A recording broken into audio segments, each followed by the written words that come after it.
Hoy, en el nuevo episodio de Jurisprudencia, el podcast donde Nayemil hablará sobre temas jurídicos y sociales dentro de la cultura pop, en esta ocasión veremos cómo es que la realidad siempre supera la ficción. Y este, por cierto, es un lema que se ha manejado a lo largo de la historia de este canal, ya que abordaremos uno de los temas más preocupantes en estos tiempos, y es el maltrato o crueldad a los animales, y cómo esto puede trascender hacia la violencia en contra de las personas. Así que sin más preámbulos, comenzamos.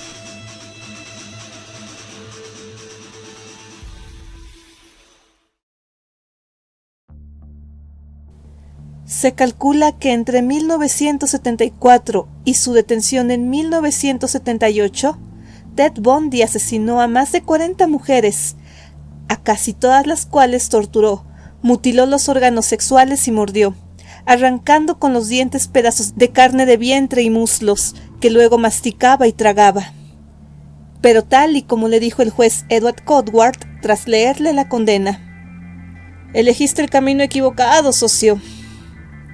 Jesús Palacios, Psycho Killers, Anatomía del asesino en serie.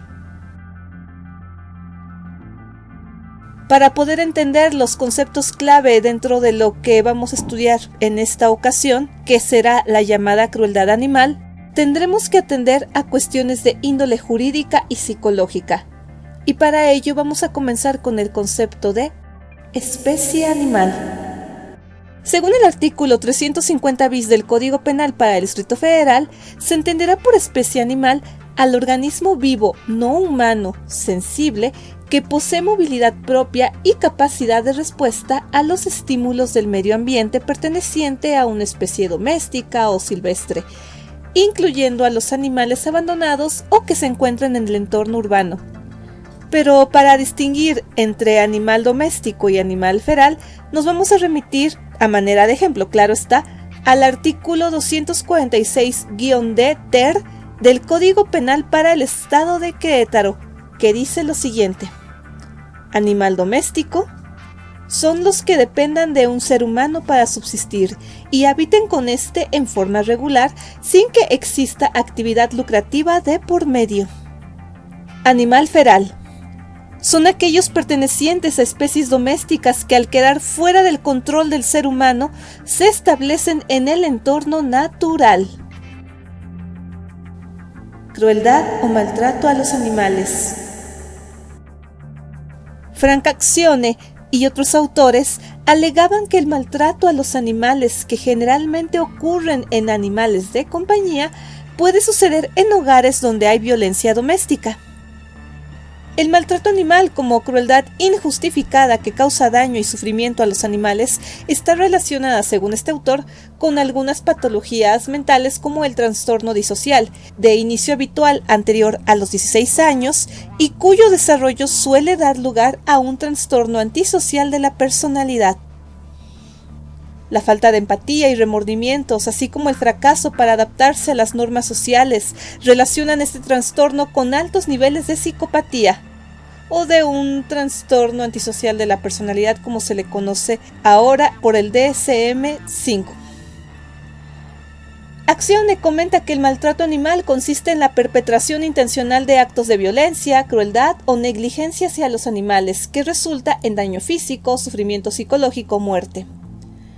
Pero si buscamos un concepto legal, nos vamos a remitir a la Ley General de Vida Silvestre, aquí en México, que define el maltrato animal como todo hecho, acto u omisión del ser humano que pueda ocasionar dolor, deterioro físico o sufrimiento que afecte el bienestar, ponga en peligro la vida del animal o afecte gravemente su salud o integridad física, así como la exposición a condiciones de sobreexplotación de su capacidad física con cualquier fin.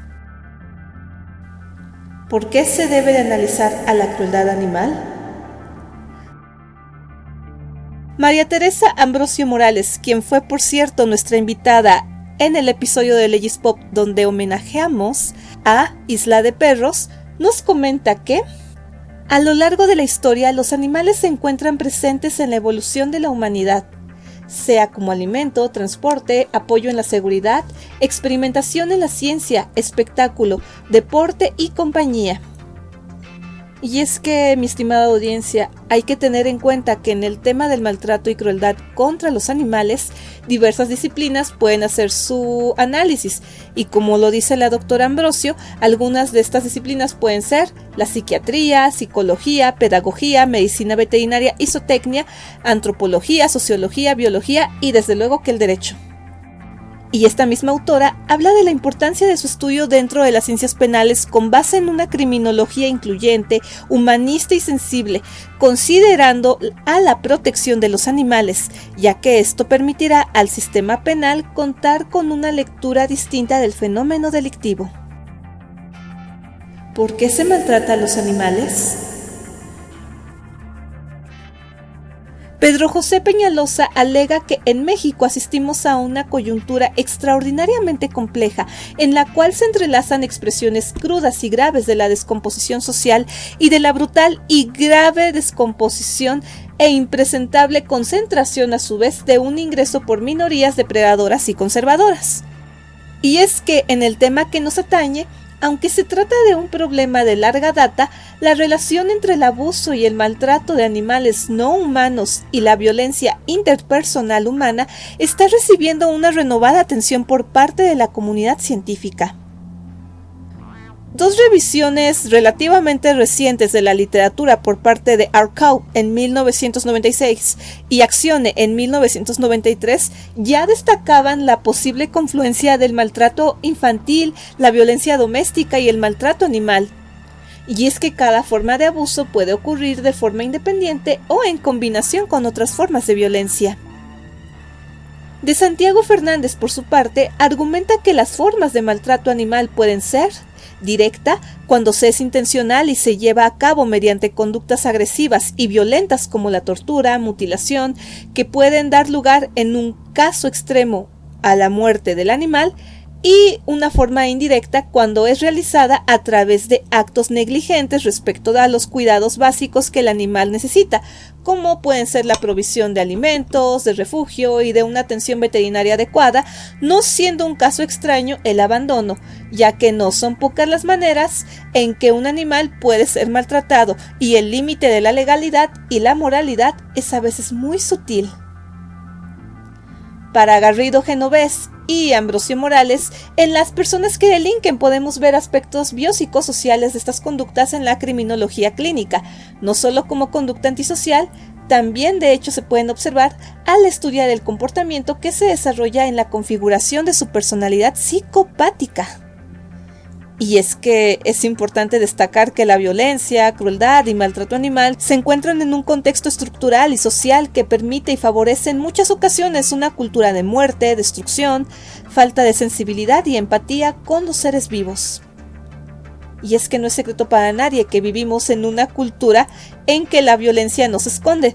De allí que este tema salga en este podcast, porque de hecho se ve reflejado dentro de la cultura pop. Y es que aparece de manera abierta en medios públicos como la televisión, el cine e incluso en juegos para menores de edad, o mejor dicho, niñas, niños y adolescentes. Esta habitualidad de la agresividad puede llegar a causar un efecto de, entre comillas, tolerancia, que yo más bien diría institucionalización, en todo aquel que vive dicha violencia. Pero esta manifestación agresiva no solo se limita a los animales, sino que el maltrato animal es un factor que predispone a la violencia social y al mismo tiempo una consecuencia de ella.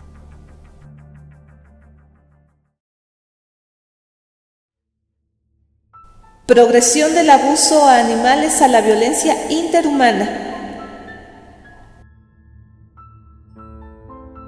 Para comenzar a hablar de este tema hay que hablar en primera instancia de la violencia interhumana y el abuso de animales de compañía.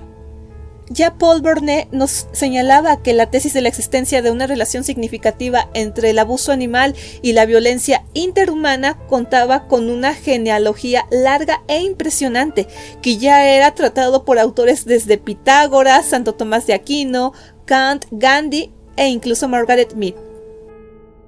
El mismo autor utiliza el término denominado como la tesis de la progresión, que originalmente se refería a la aparente relación de causa y efecto en el uso no medicinal de drogas y alcohol. Como objeto de estudio más o menos centrado, la tesis de la progresión ha sido aplicada a la interacción humano-animal a partir de la década de los años 90 hasta el presente. Cronológica y causalmente, una de esas proposiciones va hacia adelante, la otra hacia atrás. En la primera se afirma que quienes abusan de animales son más propensos a actuar violentamente hacia humanos que quienes no cometen abuso. En la segunda se sostiene que quienes actúan violentamente hacia humanos son más propensos a haber abusado de animales en el pasado que quienes no son violentos. La pregunta es, ¿qué tan fuerte y consistente es la asociación? Si hay una asociación persistente entre abuso animal y violencia interhumana, entonces ¿cómo es que esto se puede explicar? Y es que pese a que estas dos proposiciones que acabamos de analizar son los pilares necesarios de la llamada tesis de la progresión que fue propuesta, el sitio en que ésta se origina es comúnmente presentado dentro de las dinámicas sociales de las familias en crisis. Una de las principales características de disfuncionalidad de estas familias es la presencia de violencia interpersonal. Y es que, según Bernier, está bien establecido que diferentes formas de violencia familiar, que es un nuevo punto que vamos a abordar a continuación, van a tender a coexistir. Y cito: los hogares en que los hombres abusan de las mujeres y también sin duda en aquellos en los que las mujeres abusan de los hombres, no solo son más propensos a que los hijos sufran abuso, sino que también son más propensos a que un hijo o hija abuse de su hermano o hermana. ¿También es este el caso con el abuso animal? Si un humano abusa de otro en el hogar, entonces, ¿es acaso más probable que los animales de compañía también sean abusados? Pese a su escasez, los datos existentes por parte del Departamento de Justicia de los Estados Unidos sugieren que en situaciones de conflicto intrafamiliar, los animales por lo común son utilizados como instrumentos de terror físico y psicológico por un humano contra otro, o bien son utilizados como objetos contra los cuales los humanos desahogan su agresión, sea esta reprimida, aprendida o al azar. Justamente porque las diferentes formas de violencia familiar tienden a acumularse y porque los animales de compañía son vistos de modo usual como miembros de la familia, por lo que entonces deberíamos esperar encontrar que en las familias en las que hay cualquier tipo de violencia, el abuso animal también sea más propenso a existir. Es por ello que la evidencia empírica indica que el abuso de los animales de compañía muchas veces ocurre desproporcionadamente en una variedad enorme de situaciones de violencia familiar, y estas, por ejemplo, incluyen los abusos de pareja heterosexual, parejas homosexuales, parejas lesbianas, etc. El abuso físico infantil, el abuso sexual infantil en casa y en las guarderías, los abusos entre hermanos o hermanas y otros tantos. Trastornos de la personalidad en niñas, niños y adolescentes. Con el fin de que quede claro este aspecto, para analizar las conductas antisociales en niñas y niños, será importante tener en cuenta varias cosas, ya que se usa de manera común la etiqueta errónea de niñas, niños o adolescentes problemáticos, y esta etiqueta los perjudica. Y es que por niños problema, entre comillas, se refieren muchas personas a lo que habitualmente nosotros conoceríamos como niños que hacen problemas o niños que hacen lío, ya que entran en conflicto con facilidad o manifiestan algún grado de agresividad y rebeldía, que realmente, si nos ponemos a pensar de forma más profunda, esta es una sintomatología per se de cuestiones más profundas, por lo que su diagnóstico en muchas ocasiones va a llegar a abarcar diversos trastornos psiquiátricos, incluido el trastorno por déficit de atención con hiperactividad y otros trastornos infantiles como el llamado trastorno de la conducta o el negativista desafiante. Y de hecho, de acuerdo con Harwood, tales diagnósticos están íntimamente ligados con diferentes cuestiones y entre ellas se destaca la llamada predicción de problemas mayores en estos niños que pueden desembocar en mal desempeño escolar, criminalidad futura y un mayor riesgo de desarrollo de trastornos psiquiátricos en su adultez. Y es que, por ejemplo, la Academia Estadounidense de Psiquiatría de Niños y Adolescentes ya argumentaba a finales del siglo pasado que el 40% de los niños con trastornos de la conducta tienen posibilidades de convertirse en adultos con trastorno antisocial de la personalidad. Y en el caso de niñas, niños y adolescentes que han sido diagnosticados con trastorno disocial, que es un problema de comportamiento que suele comenzar al final de la infancia o al principio de la adolescencia, en el cual un niño quebranta repetidamente muchas leyes y muchas reglas, lo que origina que hayan problemas importantes para el propio niño u otras personas. Estos van a mostrar posiblemente algunos síntomas como actuación egoísta y falta de empatía, el no tener un sentido de la culpabilidad apropiado, el acoso o amenaza a los otros y que se metan en peleas, que mientan, engañen y roben, y la crueldad animal. Aquí voy a meter una nota aclaratoria, ya que para que el comportamiento de la niña, el niño o adolescente se considere un trastorno disocial, debe ser lo suficientemente problemático como para dañar sus relaciones y su desempeño en la escuela o en el trabajo durante al menos unos 12 meses. Y es que esto resulta preocupante en lo inherente a la prevención social del delito, puesto que las infracciones existentes que se encuentran en los cuerpos normativos vigentes materialmente resultan insuficientes para proteger a la sociedad. Además, atendiendo a los postulados de Vicente Garrido, quien es un criminólogo ya citado varias veces en este canal, él, con su experiencia durante varias décadas, nos ha mostrado que los trastornos de la personalidad y su incidencia dentro de la criminología se pueden observar incluso desde la niñez. Y es que, cito,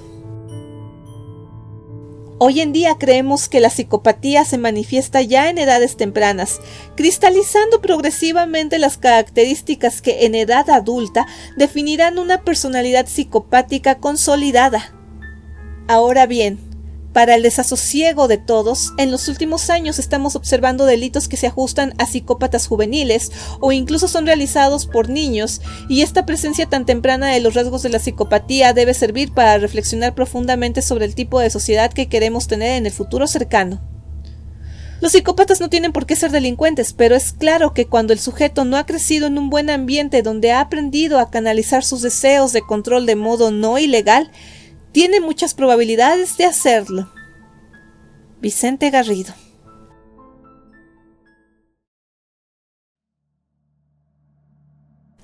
El futuro de niñas, niños y adolescentes violentos o abusadores con los animales. Casos de asesinos seriales que fueron crueles con los animales en su niñez y adolescencia. Retomando a Paul Vernet, la primera proposición enmarcada en la tesis de la progresión que ya habíamos comentado antes, ya aplicada a la crueldad animal, es que quienes abusan de animales serán más propensos que los que no a cometer actos violentos hacia humanos.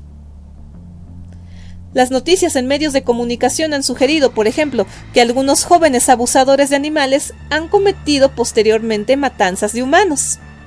Es decir, podemos decir que los comportamientos agresivos de violencia y crueldad contra los animales que se producen durante la infancia y adolescencia son un signo de alarma para posteriores diagnósticos de trastorno antisocial de la personalidad. El vínculo entre los comportamientos violentos hacia los animales y el perfil de, por ejemplo, en este caso que nos ocupa, los asesinos en serie, está bien documentado. Una de las teorías que explican esta conexión es que estas personas en su infancia fueron testigos de abuso hacia animales, y en particular la asociación entre la crueldad animal y la violencia humana se basa en 3 predicciones. Y cito: los niños que abusan de los animales tienen más probabilidades de volverse violentos hacia los humanos. Los adultos que abusan de los animales tienen más probabilidades de cometer violencia interpersonal, y la crueldad hacia los animales en el hogar generalmente indica que ya hay violencia interpersonal dentro del mismo. Y aquí un dato de color. De hecho, la tríada de McDonald, que también ha sido conocida como la tríada de la sociopatía o la tríada homicida, es un conjunto de 3 factores, y ya que la presencia de 2 de los cuales se podría considerar como una cuestión de carácter delictivo o asociado con tendencias violentas, y particularmente con relación a los delitos en serie. Esta tríada fue propuesta por primera vez por el psiquiatra John M. McDonald en The Treat to Kill, un artículo de 1963 que fue publicado en la revista estadounidense de psiquiatría. Y según John McDonald, la tríada vincula la crueldad hacia los animales, la obsesión por provocar incendios y la enuresis persistente después de los 5 años, con conductas violentas, en particular conductas homicidas y conductas sexualmente depredadoras. Pero, como veníamos diciendo a lo largo de este episodio, otros estudios, que fueron los que analizamos minutos antes, afirman que estos comportamientos en realidad están más relacionados con la experiencia infantil de negligencia, brutalidad o abuso de los padres y o cuidadores, como figuras de apego, amor y protección para niñas, niños y adolescentes. Así que solamente hago esta pequeña mención a la tríada McDonald, pero nosotros nos abocamos más hacia la tesis de la progresión. Y es por ello que a continuación abordaremos algunos casos de asesinos seriales que han trascendido horriblemente a los anales de la historia por sus crímenes cometidos, así como el pasado que tuvieron. Russell Weston Jr. torturó y asesinó a 12 gatos, les quemó y les cortó la cola, patas y orejas, les aplicó químicos tóxicos en los ojos para cegarlos, los obligó a ingerir veneno y los colgó de varios árboles, dejando el nudo lo suficientemente flojo para lograr una muerte lenta y dolorosa. Posteriormente, asesinó a 2 oficiales de policía en el Capitolio de los Estados Unidos, en Washington, D.C. Jeffrey Dahmer tenía el permiso de su madre de empalar a los perros y atar a los gatos a estacas en su patio trasero. Cuando dejó de torturar animales para atacar a seres humanos, optó por descuartizar a 17 niños y adultos antes de comérselos, guardando parte de sus cuerpos en su refrigerador. Edward Kemper. Las víctimas favoritas de este asesino eran los gatos. Enterró a algunos vivos, mató a otros y empalaba sus cabezas en estacas. Partió a su gato en pedazos después de decapitarlo. La técnica fue la misma que utilizó cuando asesinó a su madre. Posteriormente asesinó a sus abuelos y a 7 mujeres más. Richard Trenton Chase. El vampiro asesino de Sacramento desangraba animales y los asesinaba por sus órganos y posteriormente asesinó a 6 personas en ataques fortuitos. Un oficial de policía que estuvo presente en la escena del primer asesinato confesó haber tenido pesadillas sobre el crimen durante muchos meses después del hecho. Kate Hunter Jefferson. El asesino de la cara feliz le gustaba azotar la cabeza de los topos y golpeaba, estrangulaba o disparaba contra gatos y perros callejeros. Él fue conocido por haber estrangulado a 8 mujeres y dijo: prácticamente les exprimes la vida a estos animales. Estrangular a un ser humano o a un gato es exactamente la misma sensación. Yo soy el resultado directo de lo que sucede cuando alguien mata a un animal a muy temprana edad. Theodore Robert Bundy. Ejecutado en 1989 por al menos 50 asesinatos, de niño era obligado a observar a su abuelo mientras éste torturaba animales. Más tarde, Bundy apilaba tumbas con huesos de animales. En su caso, el consumo de pornografía violenta desde muy temprana edad también era un factor relevante. Y Bundy decía de sí mismo: a veces me siento como un vampiro.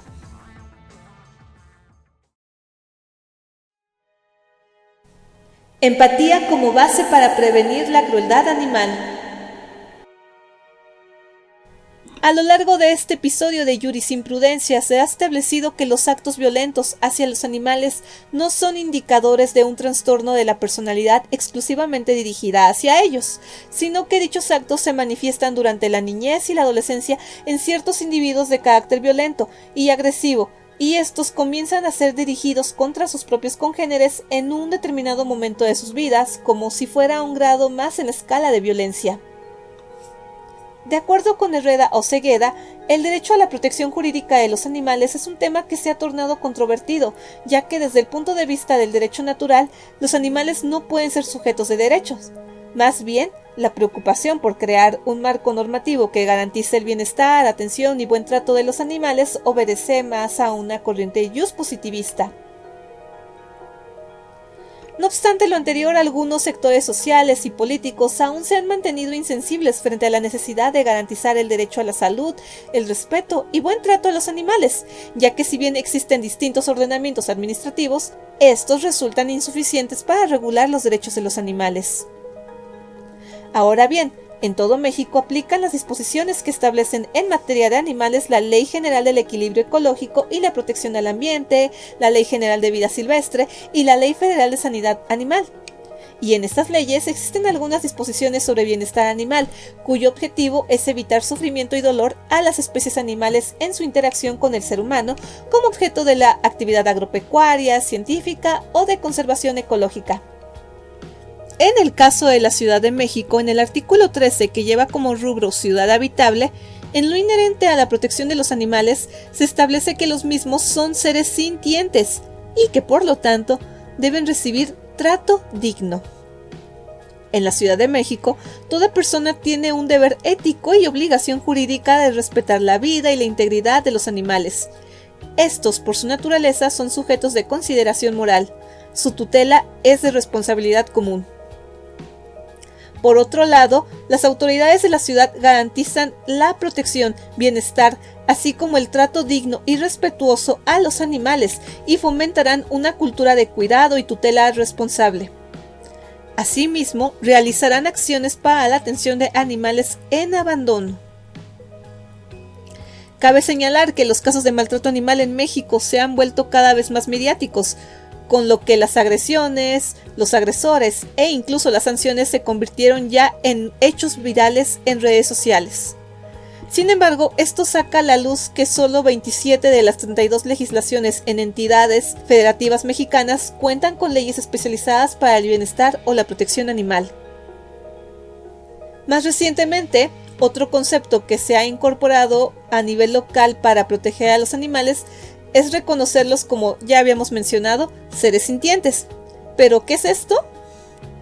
Pues este concepto alude al hecho de que los animales serán seres que tienen la capacidad de experimentar sensaciones, emociones y estados de conciencia.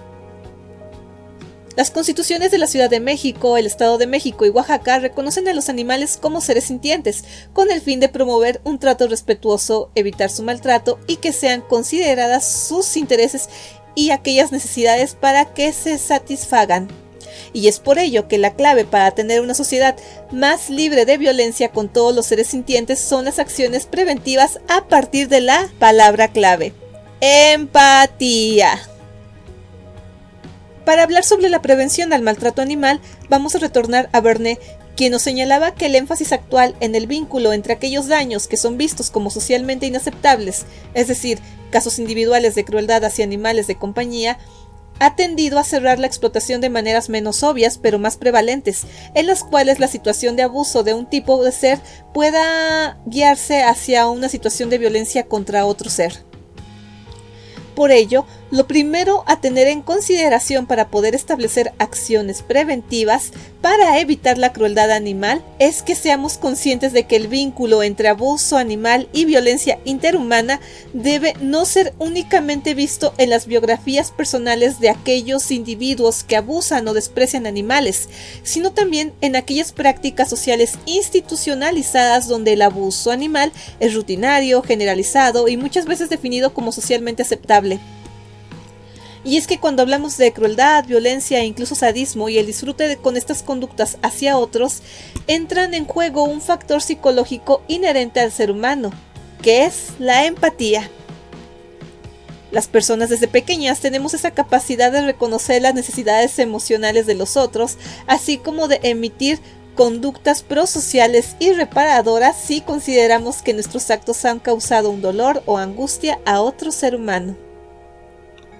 De Santiago Fernández menciona que la capacidad de empatía se va desarrollando a lo largo de nuestra vida y actúa como un factor de cohesión con nuestros congéneres y que por ello no debemos restar importancia a las conductas de maltrato hacia animales, aunque provengan de niñas, niños y adolescentes, ya que suelen ser comportamientos agresivos que van en escalada, ayudando a predecir otros tipos de violencia interpersonal.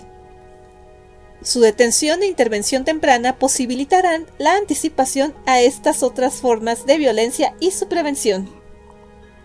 Es por ello que, en conclusión, citaremos a Javier Sánchez, quien es un biólogo experto en temas de crueldad animal, y él nos proporciona las siguientes acciones preventivas para evitar todo tipo de maltrato animal cometido por niñas, niños y adolescentes, así como para la población en general.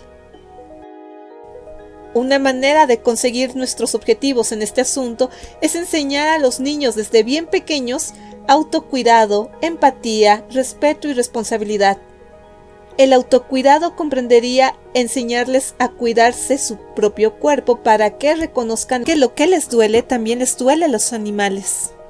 La empatía para interpretar qué quieren, lo que les gusta y lo que no a nuestras mascotas a pesar de que no puedan hablar, y por último enseñarles la responsabilidad de tener una mascota en casa, ya que hay que darles atención, compañía o atender sus necesidades. Aprender a reconocer el maltrato. Algunos síntomas indicativos de falta de cuidados pueden ser la infestación por pulgas y garrapatas en el animal, heridas en su cuerpo, pérdida de abundante pelaje, un animal muy delgado o hambriento, animales enjaulados sin comida ni agua o la extrema agresividad del animal. Cuidar la alimentación de tus mascotas.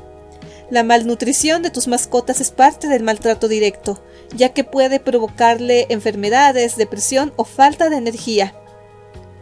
Tú puedes evitar las consecuencias de la malnutrición en los animales.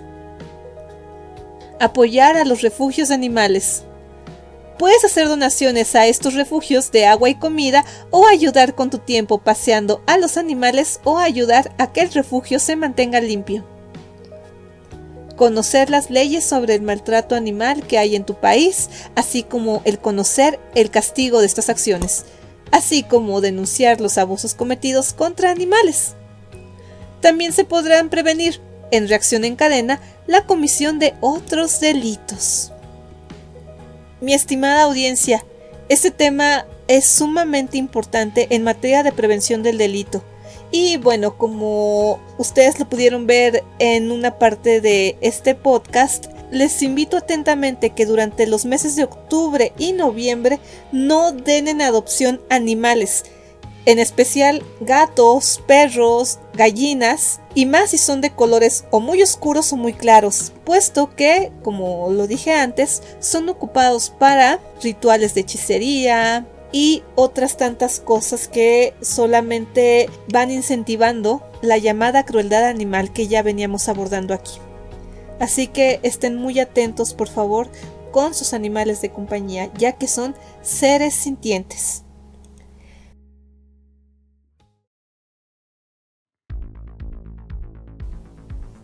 Pues bien, si este podcast les gustó, les agradeceré mucho que me apoyen con sus pulgares arriba, que comenten y que compartan este material con todos sus contactos en sus redes sociales. Y ya que andamos en estas, síganme en mis propias redes sociales que aparecerán en pantalla en estos momentos. Suscríbanse a este espacio o háganse miembros de este canal para que vean el contenido actualizado que voy compartiéndoles. Esperando de todo corazón que tengan un excelente día. Hasta la próxima. Muchas gracias por su atención.